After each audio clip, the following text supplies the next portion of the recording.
Bienvenue sur Ta vie chrétienne, podcast. Je suis Aurélie Victoire. Si vous êtes revenant, vous me connaissez déjà. Je suis très heureuse d'être encore là avec vous et partager un Monday Meditation.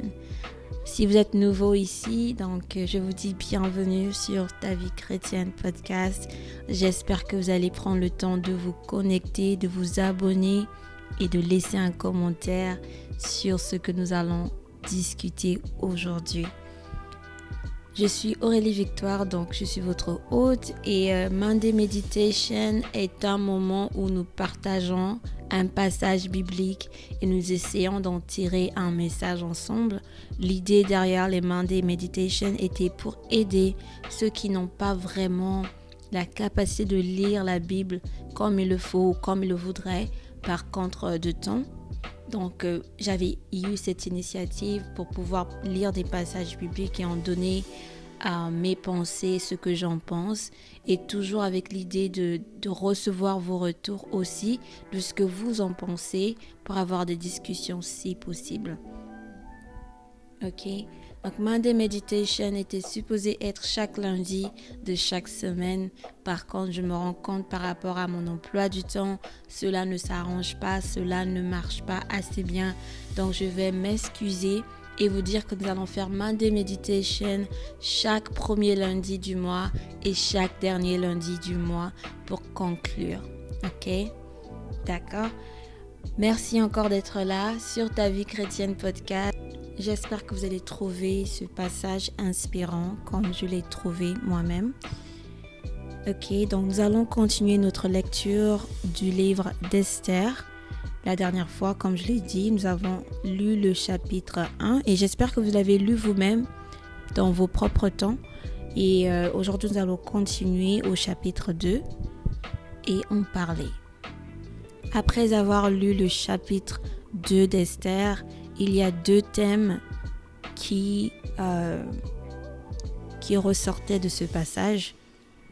Donc, je n'ai pas pu vraiment choisir les versets où nous allons nous focaliser, mais nous allons à peu près parler de ce qui s'est passé et comment elle est devenue reine. L'épisode précédent, nous avons parlé de Vashti, comment elle était désobéissante au roi, et donc cela va pousser au roi de la changer, de prendre son trône ou sa couronne pour donner à une autre qui était meilleure qu'elle. Ok? Donc, entre-temps, le roi demanda à ses gardiens de rechercher des femmes, des belles filles, pour qu'elles soient potentiellement les futures reines de ce royaume. Parmi ces filles, on avait choisi Esther. Donc, Esther était une orpheline de père comme de mère et habitait avec son cousin en temps normal, Mardochée. Mais Mardochée l'avait adoptée, ce qui venait à dire qu'elle était la fille de Mardochée, reconnue comme la fille de Mardochée. Okay? Le premier thème que je trouve très flagrant dans ce passage, c'est le thème de l'obéissance, ce qui va nous ramener encore au premier chapitre où on a parlé de connaître sa place, et comment se conduire, à qui écouter, comment obéir la puissance ou le pouvoir qui est devant nous. Donc ici, nous avons Esther et nous avons Mardochée. Mardochée était donc le père d'Esther. Et tout le temps qu'on posait des questions à Esther, Esther ne répondait pas avec des détails sur sa propre vie parce que Mardochée lui en avait interdit. Mardochée donc était plus sage qu'Esther parce qu'il avait vécu plus d'années. Demandait à Esther de ne pas parler de ses ethnies, de son background, d'où elle venait, qui était sa famille. Donc elle n'en parlait pas beaucoup, donc elle se taisait. Et comme elle avait l'oreille d'écouter les conseils de Mardochée, cela montrait qu'elle était obéissante à la voix supérieure. Ok. Donc le roi va donc donner chaque tour à chaque fille d'aller le rencontrer dans son palais. parce que les femmes étaient mises de l'autre côté pour s'apprêter à ce qu'elles soient dignes de se mettre devant le roi. Donc elles devaient être propres, bien portant, alors peut-être montrer des bonnes manières, comment prendre soin de soi. Donc après 10 mois, c'était le tour d'Esther. Esther était demandée au roi. Il y avait d'autres filles qui étaient parties avant Esther, mais le roi n'avait pas été satisfait de ces femmes-là. Et au tour d'Esther, le roi était satisfait. Il est écrit ici dans la Bible que elle trouva grâce aux yeux du roi. Elle trouva faveur aux yeux du roi. Et c'est au verset 17. Il est écrit, le roi aima Esther plus que toutes les autres femmes et elle obtint grâce et faveur devant lui plus que toutes les autres jeunes filles. Il mit la couronne royale sur sa tête et la fit reine à la place de Vashti. Ok? Parce que Esther était obéissante, elle s'était tue, elle ne parlait pas beaucoup, elle a juste fait ce qu'on lui demandait. Et la faveur de Dieu était déjà sur elle. Ok? Dieu avait déjà mis sur sa route. Dès le premier jour qu'elle a été choisie par les gardiens, elle a été favorisée. Les gardiens du roi avaient déjà aimé Esther. Là où elle était pendant 10 mois dans ses chambres de femmes, il y avait tous ces gardiens qui l'aimaient parce qu'il est écrit ici que Esther trouvait faveur devant tout le monde, devant toutes les personnes à qui elle était présentée. Elle avait cette faveur de Dieu. Nous pouvons voir que Dieu avait déjà prédestiné cette place pour Esther parce que les cœurs des hommes étaient déjà disposés et au-delà de ça, Esther était obéissante. Donc, elle marchait selon les voies et les plans de Dieu. Ok? Et donc, nous savons maintenant que Esther est la reine. Maintenant, Esther a pris la place de Vashti, qu'il avait perdu sa couronne. Et maintenant, nous parlons de Mardoché. Le deuxième thème que j'ai trouvé dans ce passage, c'est le conseil de Mardoché. Donc, le conseiller, trouver le bon conseiller.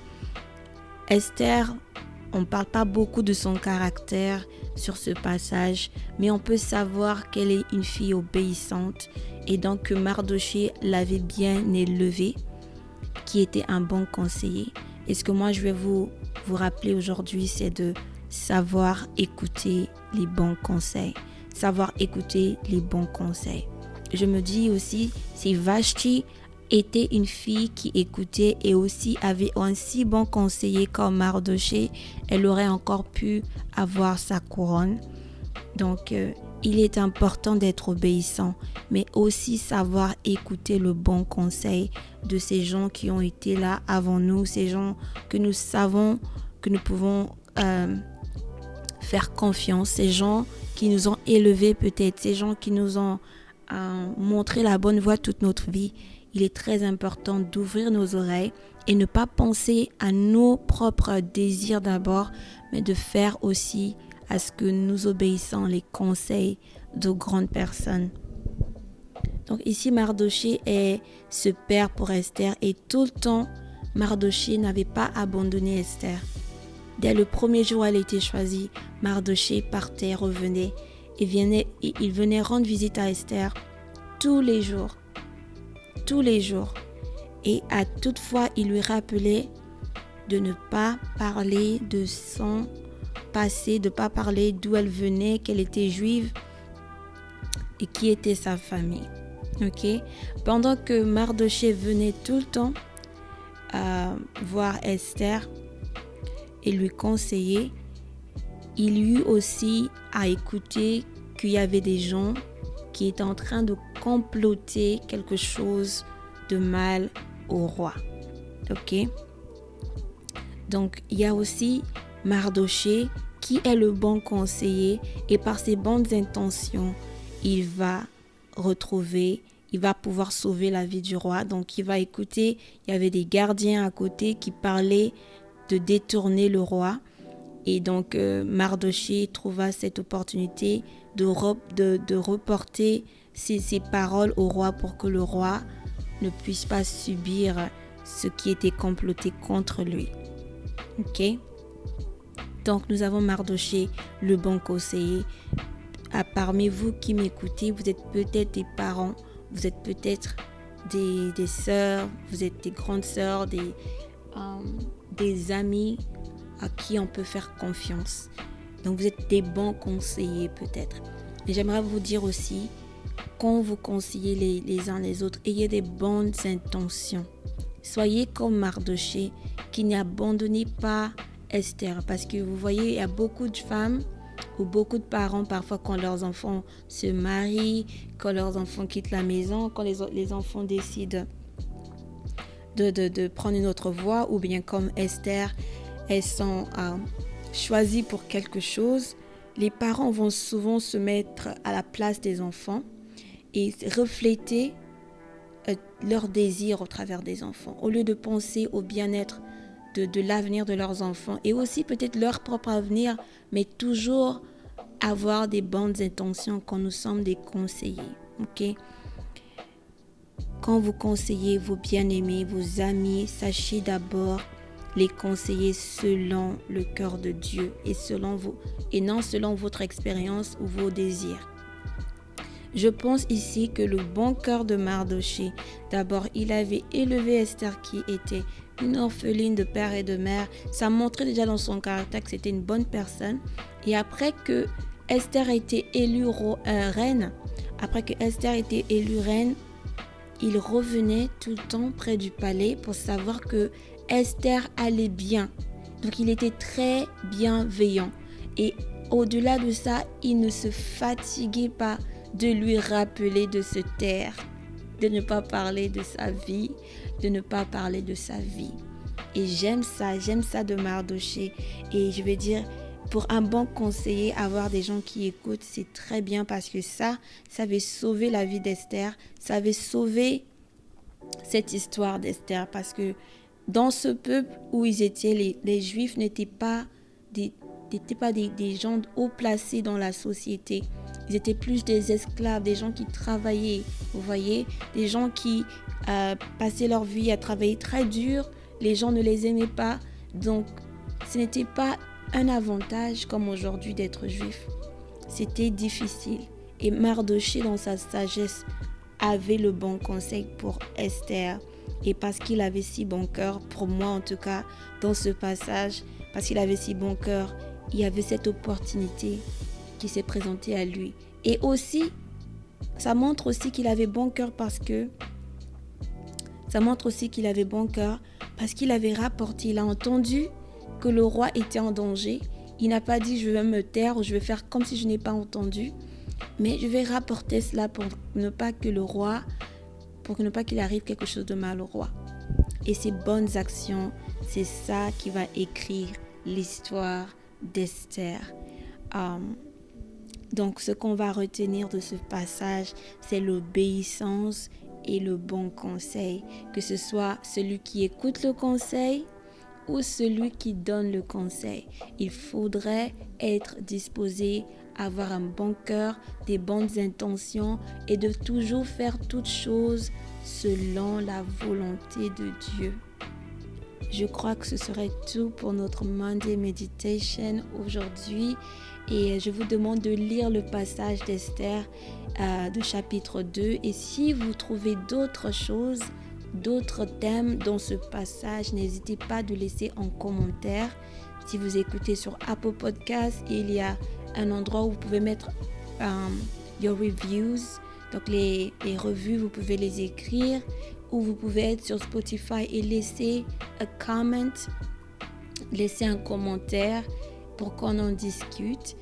Ça me ferait vraiment plaisir d'entendre de vous et de savoir que ces moments vous font aussi du bien.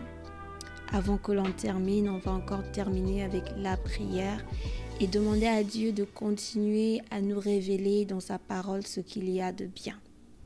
Seigneur Père, je te dis merci pour ce moment de Monday Meditation. À ceux qui écoutent ce passage, Seigneur Dieu, je prie à ce que tu puisses, Papa, ajouter l'intelligence, Papa, la compréhension de la parole, Seigneur. Donne-nous l'esprit Père éternel, qui comprend et qui sort la parole, qu'elle devienne chère en nous, Seigneur, pour que aussi chacun d'entre nous ait le réma qu'il faut pour cette journée. Seigneur, je te dis merci pour chaque sœur, chaque frère qui écoute ce podcast. Papa, bénis-les, donne-leur ce que leur cœur désire et qu'en ce jour qu'ils écoutent ce podcast, qu'ils trouvent une bonne nouvelle. Merci Seigneur, sur ce passage tu as montré que tu avais choisi et favorisé Esther Seigneur. Nous prions aussi pour la faveur divine. Nous prions aussi Seigneur à ce que tu nous favorises Seigneur, comme tu as favorisé Esther. Et Père, tu démontres aussi dans cette parole qu'il y a des bons conseillers comme Mardoché Seigneur. Nous prions aussi Seigneur que nos cœurs soient disposés Seigneur à écouter les bons conseils et à aussi être de bons conseillers sans arrière-plan. Papa, ce n'est que par ta grâce que nous sommes là. Je te dis merci pour chaque âme, Seigneur, car ce travail, Papa, ce moment de méditation n'est pas, Seigneur, pour que nous parlions seulement, mais pour que nous soyons fortifiés, que tu es Dieu et nous sommes tes enfants. C'est dans le nom de Jésus que j'ai prié. Amen. Je voulais vous laisser encore un autre message que le mois de mars, je ne posterai pas d'épisode. Je prends le mois de mars pour un moment de recul et de prière.